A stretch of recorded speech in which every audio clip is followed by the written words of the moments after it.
Patrons of Brookdale Library in Brooklyn Center can give input on a major construction project planned. As Kevin Miller explains, Hennepin County is planning the first remodel of the library in 20 years.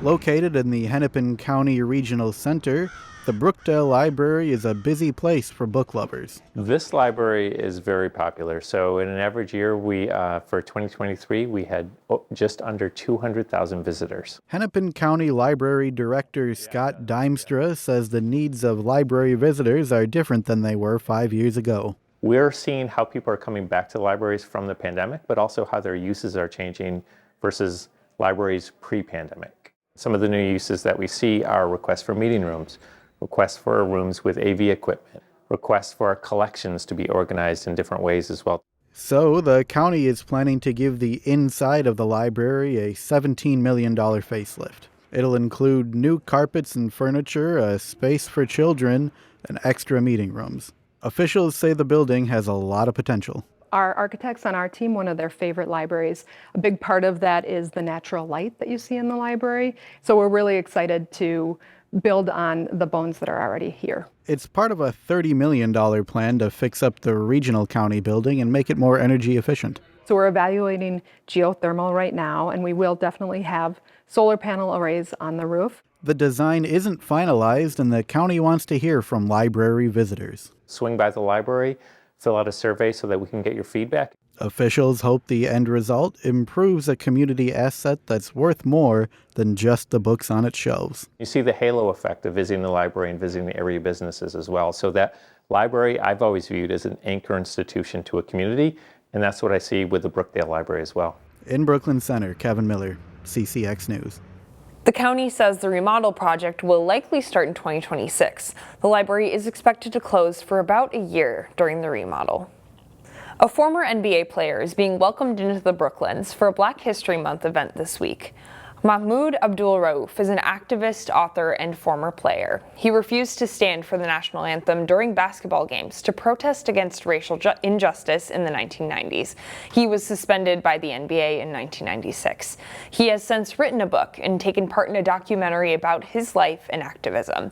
This event is a chance for people to hear from him firsthand. He took that challenge, he took that trauma that happened to him and turned it into a positive thing by speaking up for what he truly believed in. The event involves a viewing of his movie Stand and a moderated Q&A session after. The event starts at 4:30 Wednesday afternoon and runs until after 8. It's being held in Brooklyn Park's Community Activity Center on Wednesday, February 21st. With so much of our personal information online, protecting our security requires a particular set of skills. Hennepin Technical College has a program that teaches those skills, and the college just received an important distinction that will help them train the next generation of cyber defenders. This is called Kali Linux. Kali Linux is specifically designed for penetration testing. Like any student, Chijindu Nawahizu has career aspirations. I did lab 3. He'd like to serve and protect, but not in the way we're traditionally accustomed. I'm in cyber defense major. I'm here to learn cyber defense, basically, actually. So this is one of my courses, Cyber Defense 4. Chijindu is one of nearly 200 students in Hennepin Tech's Cyber Defense program, which launched in 2018. We're learning how to make the cyber world safe for everyone to operate in. And everyone needs safety, right? Online safety is especially important now that our society is so reliant on technology. This is a website called the Live Cyber Threat Map. This is put on by Checkpoint. Dr. Ryan Brovold is Hennepin Tech's Cybersecurity Director, and he says threats can come from anywhere. A lot of it comes from the U.S., Russia, and North Korea. While the attacks can come from all over the world, more and more people who can defend us from those attacks are coming from Brooklyn Park. To provide a program here at Hennepin Tech where we can educate the public for them, not only for their personal awareness, but then to go out and create careers out of them is something that we really excited about. And now there is even more cause for excitement. Hennepin Tech was recently recognized by the National Security Administration as being a National Academic Center of Excellence in Cyber Defense. In fact, very few community colleges or technical colleges have that designation, so it clearly sets us apart. If someone who is serious about a career in cybersecurity, we are the destination to go to. The designation can help with recruiting and gives the college access to curriculum and other resources they otherwise wouldn't have. Ultimately, students like Chijindu are the ones to benefit. I mean, I was more like IT zero. Now it's more like, well, I don't want to get big-headed, but more like an IT hero, more like, it's very important, really. Hennepin Tech has a number of resources available to the general public on how to protect yourself from cyber threats. We'll have a link on our website, ccxmedia.org.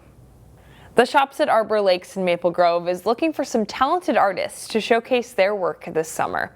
Applications are now open for the 22nd annual Arbor Lakes Art Fair, which is held in July. The art fair features work from more than 45 local artists. Event organizers are looking for people who specialize in crafts such as ceramics, leather goods, painting, jewelry, and photography, to name a few. The application deadline is April 26th, and the fee is $30. Over at the Maple Grove Arts Center, you can take in the beauty of winter on canvas. It's one of our big shows, 23 artists, 58 pieces. It's all media. It's just whatever reminds you of the seasons. From winter wonderlands to lush spring scenes, the gallery is brimming with artwork for the All Seasons show. Artists were challenged to interpret what the seasons mean to them. Some looked into nature for inspiration, while others took a different spin. One of the favorites of this show is this one here. It's showing the family, it's showing a love dynamic, watching a couple grow through their lives and their seasons of togetherness. The All Seasons show runs through March 8th.